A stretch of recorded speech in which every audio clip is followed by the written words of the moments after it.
And joining me now are three of the best political analysts in the country. We have syndicated columnist and CNN contributor Miguel Perez.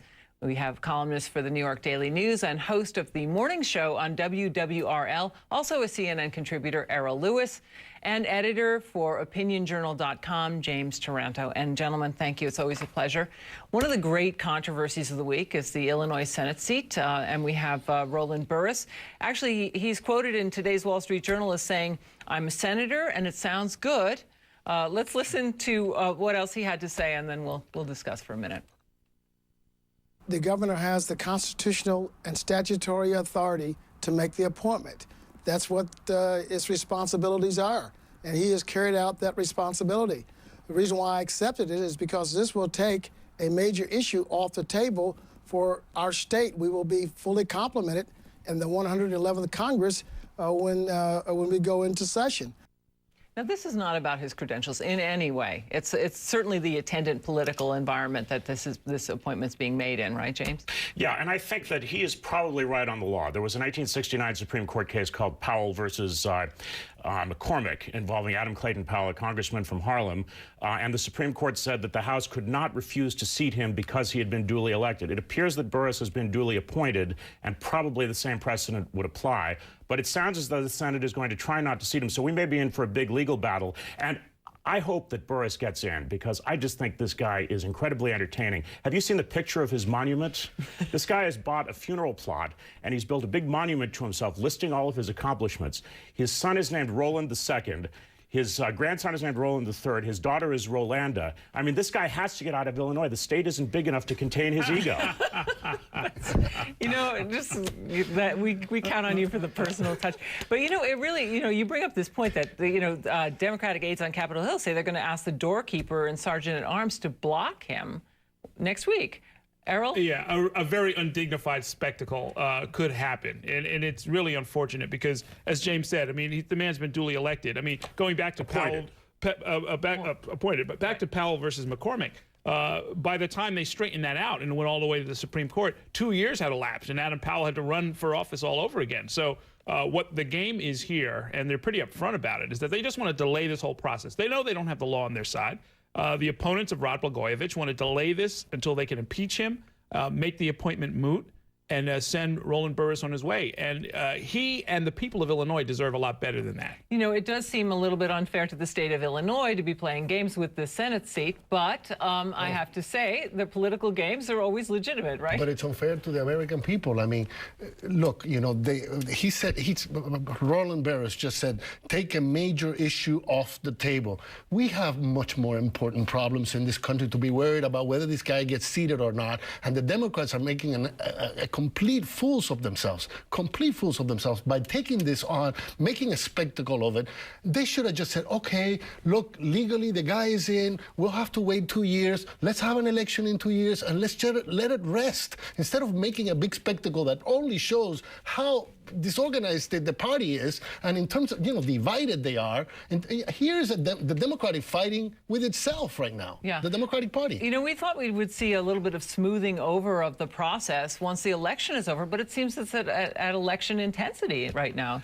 Well, primarily because Blagojevich allegedly tried to sell Obama's Senate seat, creating this big kerfuffle in Illinois. Well, it's by the way, I just wanted to add, if Blagojevich is impeached and removed from office, that doesn't make the problem go away. Burris will still have a claim because he has been appointed by the governor, and the lieutenant governor will become governor. He may try to make another appointment, but Burris will claim that there is no vacancy. I think he's probably right. The easiest way to make this issue go away would actually be for the lieutenant governor to say, if he becomes governor, he'll go along with the Burris appointment. He would nominate Burris, in effect. That would render the whole question What's the moot. likelihood that happen? I don't know. If they're smart, it's high, but I don't know if they're that smart. Okay. Let's also go to another little wrangle. Governor Patterson and the great debate over this the Senate seat in New York. Now, Bill Clinton is a name that's surfacing. Thoughts on that? Well, the Caroline Kennedy idea is interesting. The Democrats are going to have in the new Congress 26 out of New York State's 29 House seats, right? But no one in the House apparently is good enough. He has to go to Caroline Kennedy, the daughter of a president. Apparently, the Democrats were so impressed with the Bush administration, they decided to go whole hog with dynastic politics. Errol? Well, there is a problem facing the governor, and it's a political problem. He has to run for re-election. This is going to be one of the most high-profile and important things he does during his short time as governor.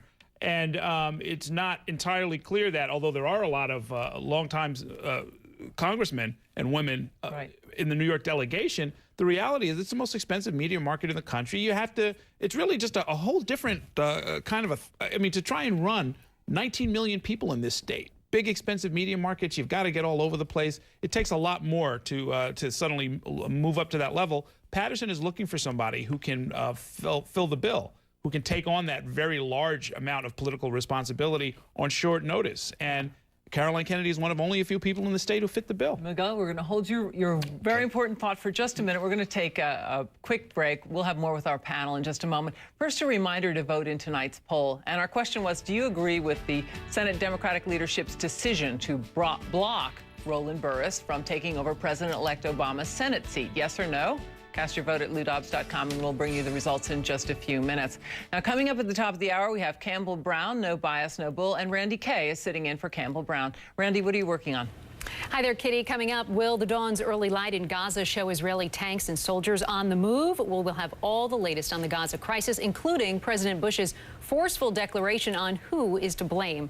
We'll also take a look at the mind-boggling challenges in foreign policy and elsewhere facing Mr. Bush's successor, President-elect Barack Obama. Plus, a story of great generosity and news of a sudden death in a Hollywood family, all at the top of the hour, Kitty. We look forward to it. Thanks, Randy.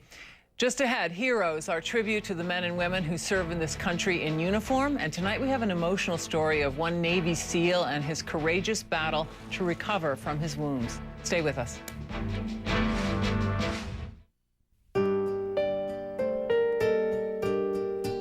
Why can't we use resources without depleting them? The answers lie in sustainable wind energy solutions.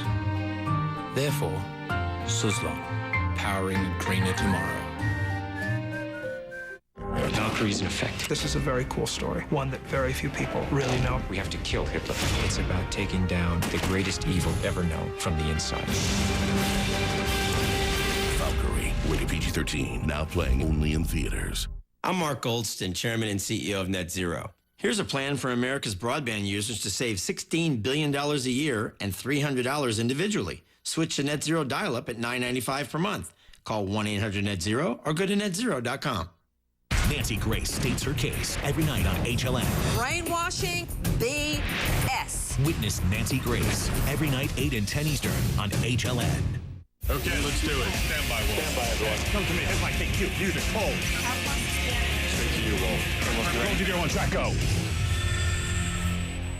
There's the week, there's the weekend, and then there's the weekender. Friday, Saturday, and Sunday, the subscription from the New York Times, I love it. Like your whole weekend's just started. It's come a little early. So the deal is you call the 1-800 number, and then you get Friday, Saturday, and Sunday for $3.45, which is half off, which is pretty crazy. So you get the Friday paper, and boom, you're right into the weekend. Saturday. The word alone makes me happy. I love to sort of pull everything out of the Sunday paper. Travel section. The magazine. Weekend review. The international news. The book review. I got these really great boots after reading the Sunday style section. All I did was call the 1-800 number. I'm not one of those call now people. Call! You should call now. I love to have the New York Times delivered. What else can you buy in New York for $3.45? Call now because it's a great deal. It's like having a table of contents for everything in the world. I mean, how much would you give for that? The Weekender subscription from the New York Times. Get it now for as low as $3.45 a week. Call 1-800-228-6455. Who doesn't like to start the weekend a day early? The Obamas, CNN Saturday and Sunday night, 8 Eastern. We're now back with our panel, Miguel Perez, Errol Lewis, and James Taranto. We were in the middle of discussing filling Hillary Clinton's Senate seat, and Governor Patterson actually has spoken out. There's some discussion now about a caretaker until the election in 2010. Here's what he had to say about that. I'm actually opposed to that. It would cause New York to lose seniority. And in the United States Senate, the most effective senators are the ones that have seniority. So I'm hoping that the person I select wins the primary. And that makes perfect sense. Also, Mr. Patterson said he won't fill the seat until after Hillary Clinton is confirmed as Secretary of State. What do you think, Miguel? Yeah, well, I get the impression that the governor is really enjoying all the attention he's getting over this decision, first of all. Now, here's a governor who was not elected himself. Right. I don't believe anybody should have so much power. No governor. I mean, now we got several governors selecting senators, but it really should be up to the people. Special elections should be held. But now you got Governor Patterson, who was not elected governor himself because he inherited, this position, selecting a U.S. senator. It's gotten to the point now where I really disagree with him. I really think it has to be a placeholder because it's becoming a beauty pageant with the Kennedys and so forth. What we really need is people to have an opportunity to, if it's Kennedy, let it be Kennedy in 2010. She has plenty of time to appeal to the people, not to just one person. Mm-hmm. That makes perfect sense. Let's move on to another one. We have so many to choose from. The current Senator Norm Coleman's term expires tomorrow, and the recount, the Democratic contender Al Franken is up by 49 votes. There's still a court challenge. Will we see a Senator Franken in office or no? It depends on what happens with the court challenge. It sounds like the Republicans in the Senate are going to filibuster to stop Franken from being seated. This is a different question from Patterson because it's an issue of whether Franken is, in fact, the duly elected senator from Minnesota. So that seat may remain vacant for a while until the court's sorted out. And a longtime incumbent, Norm Coleman, actually will have to vacate that seat. He may even have to pack up his office and lay his staff off and so forth, leaving the people of Minnesota without representation. Someday we're going to learn how to run an election in this country. We've got 3 instances of a fairly routine, easily predictable circumstance causing turmoil in 3 entirely different ways. It certainly is generating a lot of discussion. Miguel. I agree. And I think Coleman, alienated a lot of people when he was in office, and I think that it's gotten back, it's fired back. That's why the race is so close. There's a lot of people that obviously the state is very divided over who they want their senator to be, and it looks like it's going to stay that way as long as this is in court, and it's going to be in court for a long, long time. Mm-hmm. I'd like to play a sort of spirit of the new year game with you guys, if you don't mind, and ask you like 3 questions. So the first question is Senator Kennedy, yes or no? No. If I had to bet, I'd say more likely than not. Yes. Okay. Senator Burris? Yes. Yes. Yes. Okay. And Senator Franken? Maybe not right away, but eventually probably. All right. And another quick one. We don't have much time, but the top political story of next year. What do you think? Well, I hope the top political story of next year will be Barack Obama, how much of his agenda he carries out, how he, balances appealing to the center with appealing to the left. Of course, it could be something completely different, but I hope it's not, because usually when it is, it means it's some sort of disaster. Disaster, yes. The economy, and specifically passage of the Employee Free Choice Act. There's 60 million people who say they want to be in unions. They're not in unions. It's a key piece of legislation that could change middle-class standing for tens of millions of people. We have 10 seconds. The economy, how well Obama delivered on all his promises. All right. Thank you very much. Still ahead.